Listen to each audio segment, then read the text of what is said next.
there's times when I've done good, and I mean this, where one month was a great month, and you're like in your head, you don't say this to anybody, but I'm rich. We did good.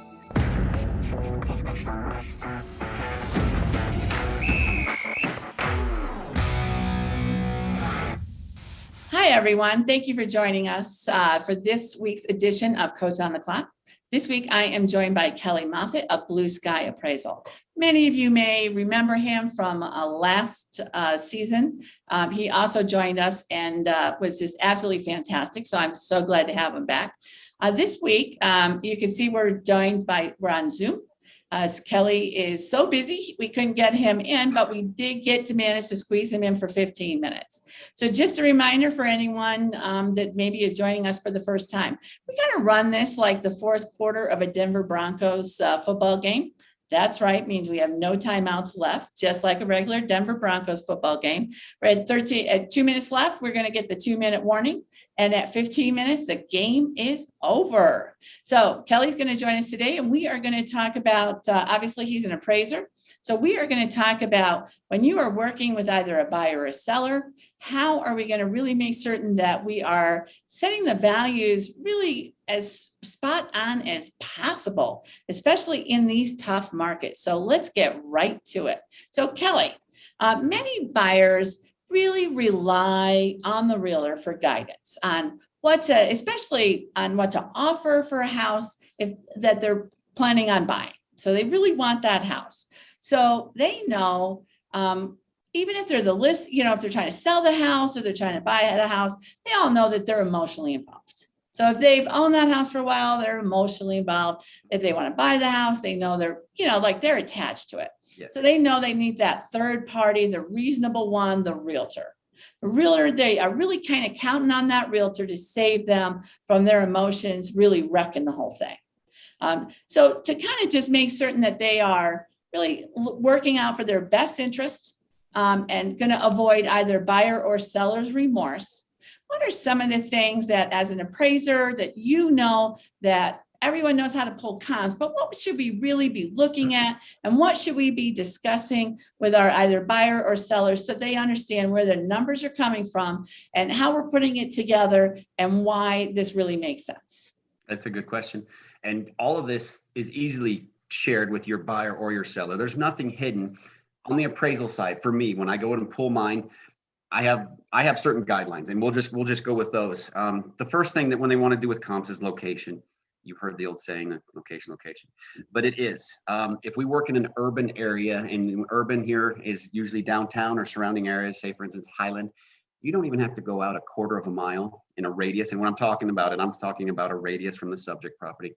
Quarter mile is all you should go out to find your comps. If you're going past that in an urban area, you're stretching. It's just, you're trying to get a higher value. You should have great comps within a quarter mile.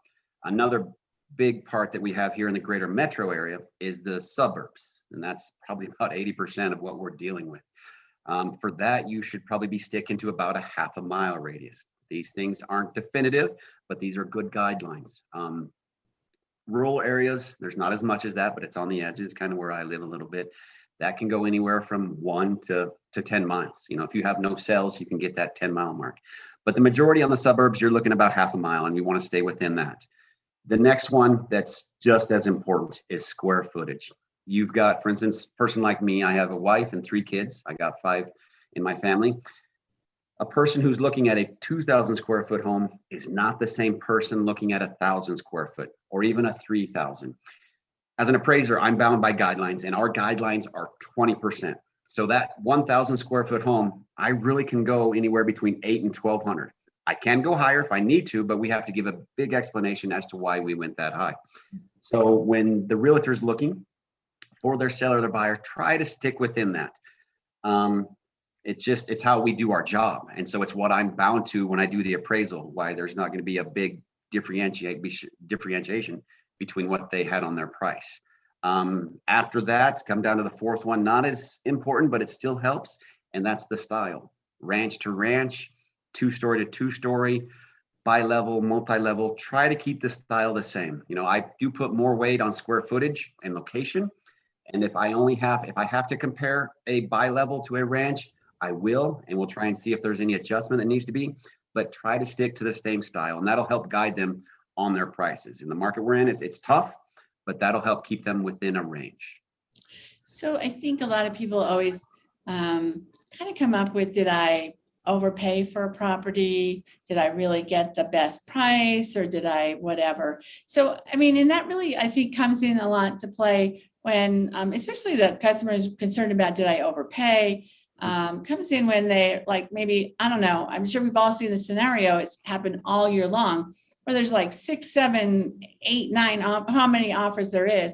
And so they get in that bidding kind of war. And so then they've kind of put that out there, and now they have the house, but they're like, wait, did I just pay way too much for this house? So is that the highest price, or is that the best price? Tell me, how do you kind of look at that? It's good you hit that. I just seen something just recently, and it addressed exactly that. When, say, you've got a listing, and we're just going to use these numbers. We're going to go with the 100,000, even though there's nothing like that in our market. 100,000. That's what you listed at. In today's market, 100% of your offers are going to be above that. And here's what we're trying to address is, does that become the highest price? Is that the highest price for this? No.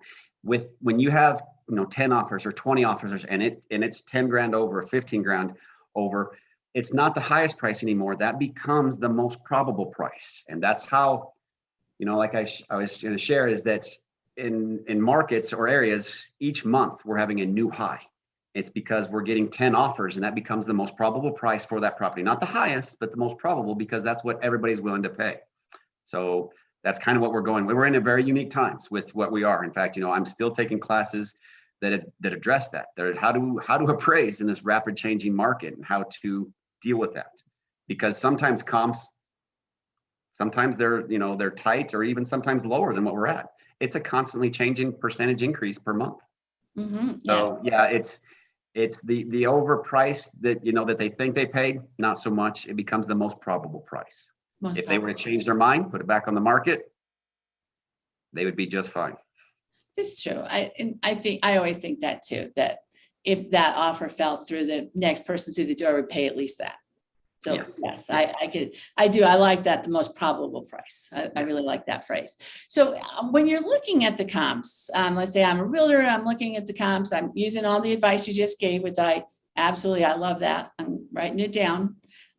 Anyways, so are there any properties that we would red flag, maybe throw out of that scenario if I'm pulling those properties, trying to get those, maybe something that I would not use in my averaging when I'm doing the numbers? Yes. And for me, this is me personally, some people may or not, and it doesn't necessarily red flag them. I just highly scrutinize them. And usually, I give the analogy to people is when you're target practicing, or people who don't, but if you shoot, usually there's a really high one and a really low one. I take that out. Unless you're me, and then there's a lot of them outside of it. Just don't. Yes. Not really that good. Okay.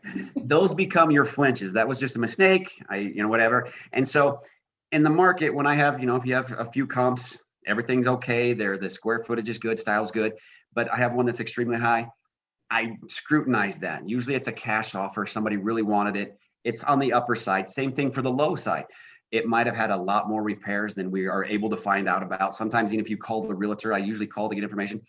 Sometimes even they don't share all the extra stuff that you may not be able to find out.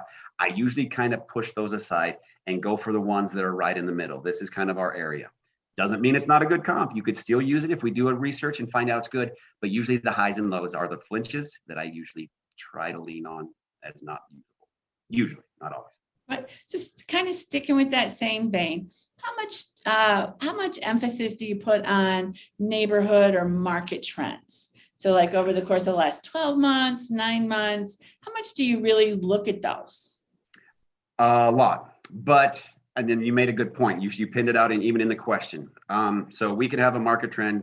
Most homeowners can go to Zillow. They can see, actually Zillow has it. It shows this, or it's up and down over the last 4 years. Me as an appraiser, I do look at that, but I'm only concerned about 30 to 90 days. And it's only because this market we're in, 3-4 years ago, it was different. We'd expanded out, but we're changing monthly.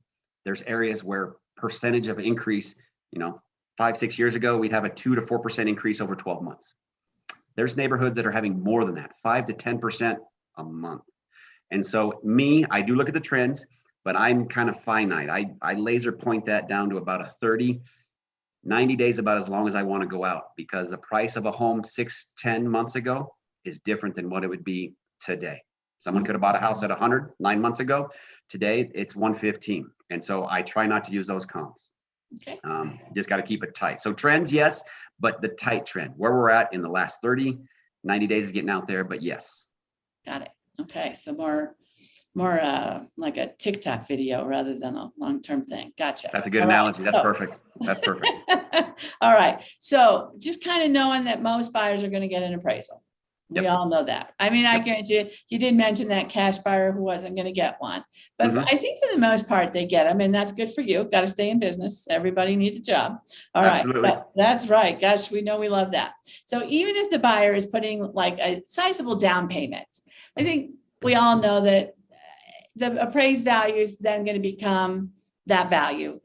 So if they're putting it down, it can affect the loan to value. That can affect how the customer qualifies. It can affect interest rates. I mean, there's a lot that can affect that borrower and the buyer of the property. So if it does kilter a little bit, even if they have that appraisal gap in there, they then have a tendency, from what I've seen, just as a distance, they then seem to want to go back to the realtor and say, but you said. So obviously it's tough. Nobody really knows what's going to happen or how things are going to come out. And as you said, it's the best probable price of the home. Really do like that phrase. What would you, I mean, I know you're an appraiser, you're not the realtor, but you've been in the business a long time. So how would you get a client kind of set up for the fact that, you know, that is one of the vast unknowns out there, what the appraisal is going to come in at? How would you kind of get that set up? On the realtor side, they need to share with them and give, you know, on their side, I can be the bad guy. The realtor is dealing with their customers. They don't want to be the bad guy, but they do want to give them about a 30-second to a speech about the market that we're in. We're having to be updated monthly, weekly on certain areas on prices. So that 30-second speech to their client in a nice, soft way that, you know, I try not to use this in an appraisal unique, but we are truly in a unique times. I just seen a statement today that we have never had such drastic changes in so many markets, meaning across the nation, so quickly within 1 year's time. So we are in times that we've never seen before. And that's true, whether you're talking back to the 30s of the Depression or the savings and loan debacle in 1980, or even our own recession that most of us went through in 08. We've never gone through what we're going through right now.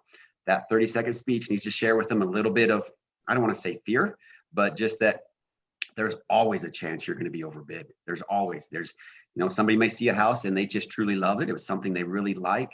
And even though you come in 20% higher, they could have somebody coming from California that might have double what we have and has more expendable cash. So just a little speech on that we're in some unique times. No fearful comments, just different things happen. Well, we just got our 2-minute warning, if you can believe how fast time flies. So we didn't get to talk about the biggest mistake that realtors make. But I know you had shared with me before that the biggest mistake that they make is kind of thinking that their property is unique or special or that sort of thing, and kind of putting a little too much value on that.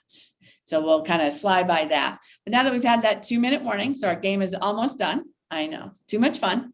You've been in the business a long time. You've seen a lot of things come and go. You've been extremely successful in it. So if you were just kind of getting into it or kind of really only been in the business maybe 4 or 5 years, whether you were as a realtor, whether you were an appraiser, maybe even just a mortgage loan officer, what is some of the best advice that you would give to someone kind of in the business today, knowing what you know? That's a great question. And I don't know if I'd call it extremely successful. I'm in the trenches with all of us, and we're all just trying to stay busier. I'm never too busy not to take on new business. But I do think I can answer that across the board, is that we're all in this together. When the trenches statement, I kind of believe that. There's times when I've done good, and and I mean this, where 1 month was a great month, and you're like in your head, You don't say this to anybody, but I'm rich. We did good. You can't think that way, because the following month it dries up, and that money from when you were rich, you need some of that money from last month. So it ebbs and flows. There's feast and famine. My dad would say, make hay when it's sunny, and sometimes when the market's good right now, we want to do the best we can, because certain times it fluctuates. So you need to don't create a budget based on that rich month. Create a budget on that low month, and then you have that excess money in between. And that's my 2 cents of knowledge. Well, I think that's great advice. Now, somebody watching this wants to get in touch with you. Maybe they have some specific questions. They'd love to really just kind of chat with you. Is there an email? Is there some way for them to be able to reach out to you and just kind of get in touch with you and get some advice? Absolutely. I'll just give you my numbers. I'm happy to talk to anybody. I give everything out. Just give me a quick phone call. I answer everything. Even the telemarketers, they get me every time. Okay. But they can reach me. My email is Blue Sky Appraisal at AOL. I know it's old, but it's been around. Blue Sky Appraisal at AOL. And then you can reach me at my office, 720-339-5022. And they can just ask questions. I have a lot of realtors that just call me for 10 minutes just to help guide them on their prices. It's just to give them some knowledge. I don't tell them the price. I just share some things that we shared today, and they make a judgment call based on that. Well, thank you so much. I, once again, sincerely appreciate it. Absolutely. And just to be full disclosure here, so Kelly's wife, Julie, works with us here at Movement Mortgage, but I'm sure he would do this for us anyways, even if we didn't call Julie and have her ask him to do it for us. I'm sure. Absolutely. All right. Well, thank you so much. Once again, you have just been an absolute joy to have. Thank you so much. Thank you. All right. I enjoyed it. All right. Bye.